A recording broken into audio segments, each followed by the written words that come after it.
పురాణాల కథల పట్ల భక్తి శ్రద్ధలను పెంపొందింపజేసే ఈ అమృతలహరి ఛానల్ను మీరందరూ తప్పక సబ్స్క్రైబ్ చేసి లైక్ చేయవలసినది. నాన్నమ్మ, నారద పురాణం విన్న తర్వాత నాకు నువ్వు ఎప్పుడూ పాటే పాట గుర్తుకు వచ్చింది. నువ్వు అప్పుడు చెప్పావు కదా, మీ ముత్తాత గారికి కలలో నారదుల వారికి తుంబుల వారి దర్శనం అయినట్లు, ఆయనకి నారదుల వారు శ్రీరామనామ మంత్రోపదేశం చేసినట్లు. మెలకు వచ్చిన తర్వాత ఆ కళను వర్ణిస్తూ ఆయన రాసిన పాటను ఒక్కసారి పాడి వినిపించు నాన్నమ్మ అని సుశీలమ్మ మెడ చుట్టూ చేతులు వేసి గారంగా అడిగింది రవళి. ఆ పాట నాకు కూడా చాలా ఇష్టం, పాడి వినిపించు. నీ పాట విని పద్మపురాణం మొదలు పెడతాను అని అన్నారు రంగాచారి గారు. సరే వినండి అని పాడటం మొదలుపెట్టింది సుశీలమ్మ.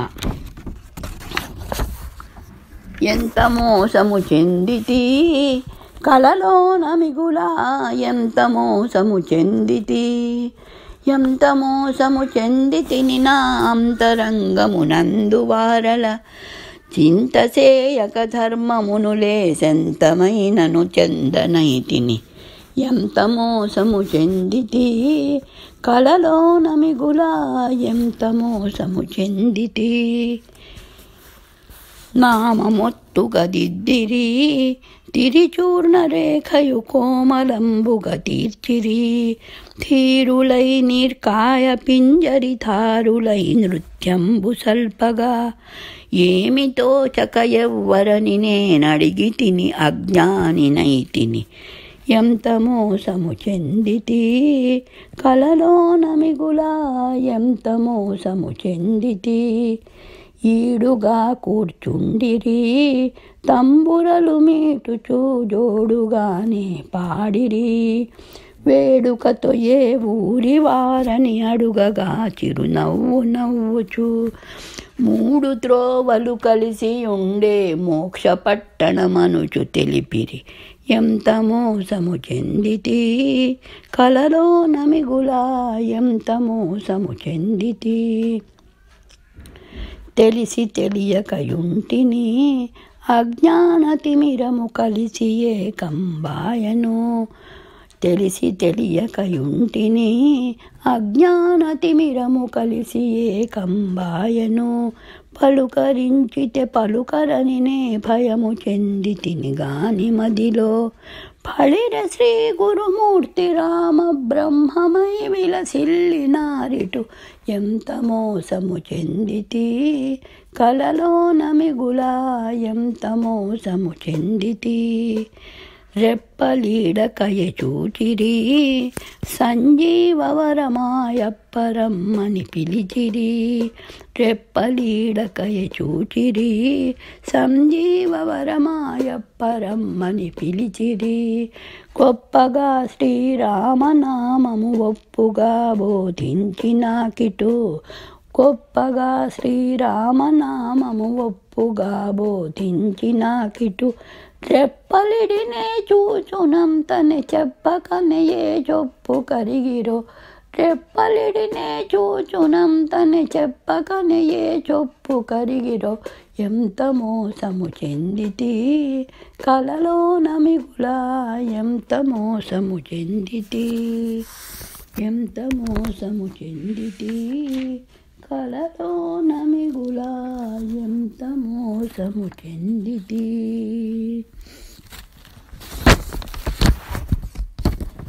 నాన్నమ్మ, ఈ పాట నాకు కూడా నేర్పిస్తావా అని అడిగింది రవళి. నేర్చుకో, నీకోసం రాసి కూడా ఉంచాను పుస్తకంలో అని అన్నది సుశీలమ్మ.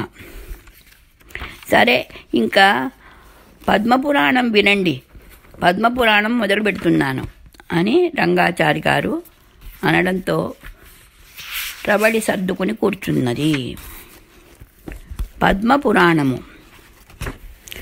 శివాయ విష్ణురూపాయ విష్ణవే శివరూపిణే, శివశ్చ హృదయే విష్ణుః విష్ణోశ్చ హృదయే శివః, ఏకమూర్తిస్త్రయో దేవాః బ్రహ్మ విష్ణు మహేశ్వరాः, త్రయాణామంతరం నాస్తి గుణభేదాः ప్రకీర్తితాः. శౌనకాది మునులారా, శివ విష్ణువులలో భేదం లేదని, ఒకరికొకరు అభిన్నులని, సృష్టి స్థితి సంహారాల కోసం 3 రూపాలుగా భాసిస్తున్న బ్రహ్మ విష్ణు మహేశ్వరులలో అంతరం లేదని తెలుపుతున్నది పద్మపురాణంలోని పై శ్లోకం. పురాణ పురుషుడైన మహావిష్ణువు హృదయ పద్మంగా అభివర్ణించబడిన పద్మపురాణాన్ని 55,000 శ్లోకాలలో రచించారు గురు వ్యాసమునీంద్రుడు. పద్మకల్పంలో స్వయంభువ మనువుకు బ్రహ్మ తెలిపినట్లుగా చెప్పబడ్డ ఈ పురాణంలో బ్రహ్మ విష్ణు మహేశ్వరులకు సంబంధించిన గాథలెన్నో పొందుపరచబడ్డాయి. రామాయణ మహాభారతాలు కూడా ఇందులో చెప్పబడటం విశేషం. ఆది లేక సృష్టి ఖండం, భూమిఖండం, బ్రహ్మఖండం, పాతాళఖండం, ఉత్తరఖండం అని 5 ఖండాలుగా విభజింపబడ్డ ఈ పురాణాన్ని విన్నంత మాత్రాన సర్వపాపాలు పరిహరింపబడతాయి. ఇందులోని విశేషాంశాలను వివరిస్తాను, సావధానులై వినండి అంటూ పురాణ పరిచయం ముగించి చెప్పసాగాడు సూత మహర్షి. మహావిష్ణువు నాభి నుండి ప్రభవించిన బ్రహ్మ తపశ్శక్తి సంపన్నుడై సృష్టి కార్యం ప్రారంభించాడు. బ్రహ్మాండ నిర్మాణం కావించి తన మానసపుత్రుల ద్వారా లోకాలలో జీవజాల సృష్టి విస్తరణ కార్యాలు నిర్వహింపజేశాడు. ఊర్ధ్వ అధోలోకాల మధ్యగా విస్తరిల్లజేసిన భూమి కర్మలాచరించడానికి నిర్దేశింపబడింది. దానిపై నివసించే మానవులు, ఋషిగణాలు వివిధ కర్మలాచరిస్తూ కాలచక్ర భ్రమణంలో పరిభ్రమించేలా నియమం ఏర్పరచబడింది. కృతయుగం ప్రవర్తిల్లుతున్న భూలోకం వైపు దృష్టి సారించి తృప్తిగా తల ఊపాడు బ్రహ్మదేవుడు. తాను కూడా భూమిపై ఒక యాగాన్ని నిర్వహించాలని సంకల్పించాడు. బ్రహ్మయజ్ఞము. సంకల్పం కలగడమే తడుగా తన వాహనమైన హంస వైపు చూశాడు బ్రహ్మ. స్వామి ఏం సెలవు అని ప్రశ్నార్థకంగా చూసిన హంస ముక్కుకు తన చేతిలోని పుష్పాన్ని, అనగా పుష్పం అంటే నీలిరంగు తామర పువ్వు, ఆ నీలిరంగు తామర పువ్వును హంస ముక్కుకు తగిలించాడు బ్రహ్మదేవుడు. నీవి పుష్పంతో ఆకాశాన సంచరిస్తూ వెళ్ళు. ఈ పుష్పం నీ ముక్కు నుండి ఏ ప్రదేశం మీద జారిపడుతుందో ఆ ప్రాంతాన్ని నా యాగ నిర్వహణకు తగినదిగా భావించుకుంటాను అంటూ ఆదేశించాడు బ్రహ్మదేవుడు. పుష్పాన్ని ముక్కున కరుచుకుని ఎగురుతూ వెళుతున్నది హంస. చెట్లు చేమలు లేని ఒక ఎడారి ప్రదేశంలో హంస ముక్కున ఉన్న పుష్పం రేకులు 3 స్థలాలలో పడ్డాయి. బ్రహ్మచే పంపబడ్డ ఆ పుష్పం పడిన తావు పవిత్రమై ఆ ప్రాంతమంతా ప్రకృతి రమణీయతతో విలసిల్లింది. పవిత్రమైన పుష్కరిణి తీర్థం అక్కడే ప్రభవించింది. బ్రహ్మదేవతలు నారదాది మునులు వెంటరాగా ఆ ప్రాంతానికి తరలివచ్చాడు. ఆ ప్రాంతాన్ని చూసి తృప్తిగా తల పంకించాడు బ్రహ్మదేవుడు. ఆ పుష్కరిణి తటాన యజ్ఞం ప్రారంభించడానికి సన్నాహాలు ప్రారంభించారు. సప్తఋషుల ఆధ్వర్యంలో బ్రహ్మ దీక్షా కంకణాన్ని ధరించవలసిన సమయం. అప్పుడు సరస్వతీదేవి బ్రహ్మ వెంట వచ్చి ఉండకపోవటం వల్ల బ్రహ్మ ఒంటరిగా యజ్ఞదీక్ష స్వీకరించడం వేద విరుద్ధమన్న విషయాన్ని ఆయనకు విన్నవించారు ఋషిగణాలు. అవును, పత్ని సైతంగానే యజ్ఞదీక్ష స్వీకరించవలసి ఉన్నది. ఈ వార్త తెలిసి సరస్వతీదేవి ఇక్కడికి వచ్చి ఉండవలసింది. ఆమె ఆలస్యానికి కారణమేమిటో అనుకోసాగారు దేవతలు. అప్పటికే స్వయంగా ఇంద్రుడే వెళ్ళి బ్రహ్మ యజ్ఞం ప్రారంభించనున్నారన్న వార్త సరస్వతీదేవికి అందించి రావడం జరిగింది. వీణావాదనలో తన్మయత్వం చెందుతున్న సరస్వతీదేవి ఆ విషయాన్ని గమనించలేదన్న సంగతి పట్టించుకోకుండా వచ్చేశాడు ఇంద్రుడు. బ్రహ్మదేవ, యజ్ఞారంభ సమయం దాటిపోకుండా మీరు దీక్ష స్వీకరించకపోతే లోక కళ్యాణార్థం మీరు సంకల్పించిన కార్యం వృథా అవుతుంది కదా, ఇప్పుడేమిటి కర్తవ్యం? మునిగణాలు ఆందోళనగా చూశారు బ్రహ్మదేవుని వైపు. సరిగ్గా ఆ సమయంలో వారి సంకటాన్ని దూరం చేయడానికి అన్నట్లుగా గోవుల వెంటాటుగా వెళుతున్న ఒక గొల్లభామ కనిపించింది వాళ్లకు.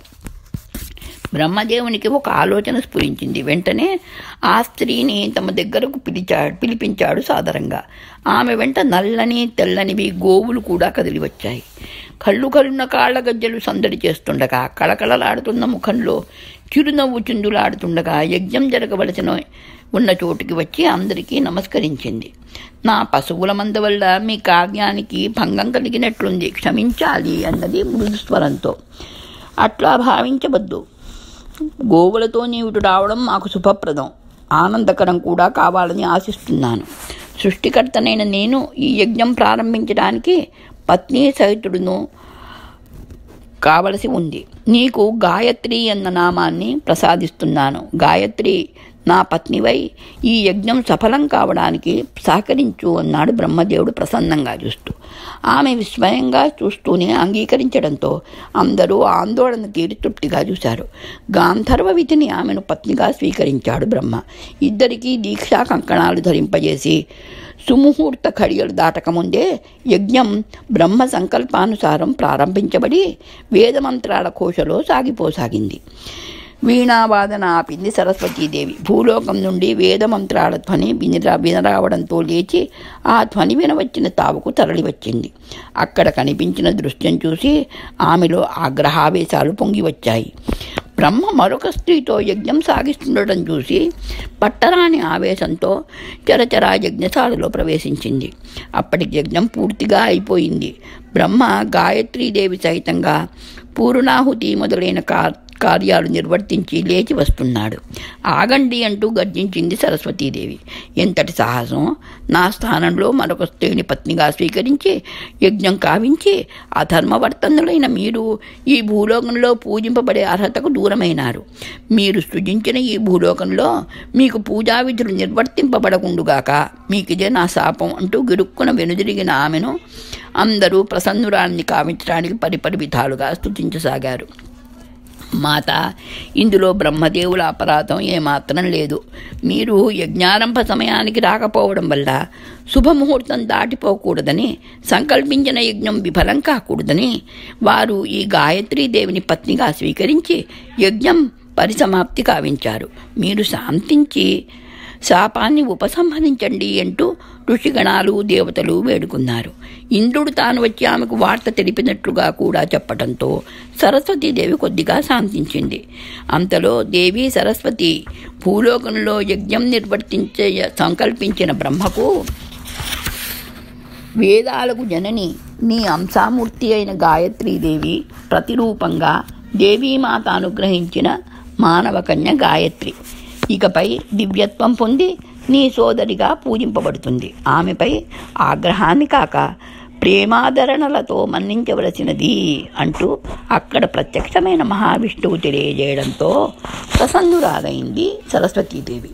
బ్రహ్మ పట్ల ఆగ్రహం కూడా తగ్గి తన శాపాన్ని సవరించింది. నాథ, మీరు శిలారూపంలో ఈ పవిత్ర పుష్కర తీర్థంలో శాశ్వతంగా నిలిచి భక్తుల పూజలు అందుకోగలరు.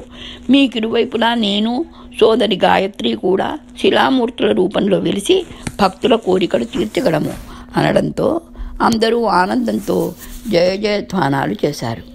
సౌనకాది మునులారా, ఆ విధంగా సృష్టి ప్రారంభంలోనే సరస్వతీదేవి శాపం వలన బ్రహ్మదేవునికి హరిహరులలాగా పుణ్యక్షేత్రాలలో, భూలోకంలో వివిధ ప్రాంతాలలో వెలిసి పూజింపబడే అవకాశం లేకుండా పోయింది. అయినా పుష్కర తీర్థంలో మాత్రం విశ్వకర్మచే నిర్మింపబడిన దేవాలయంలో ఇరువురు పత్నులతో వెలిసి పూజింపబడసాగాడు.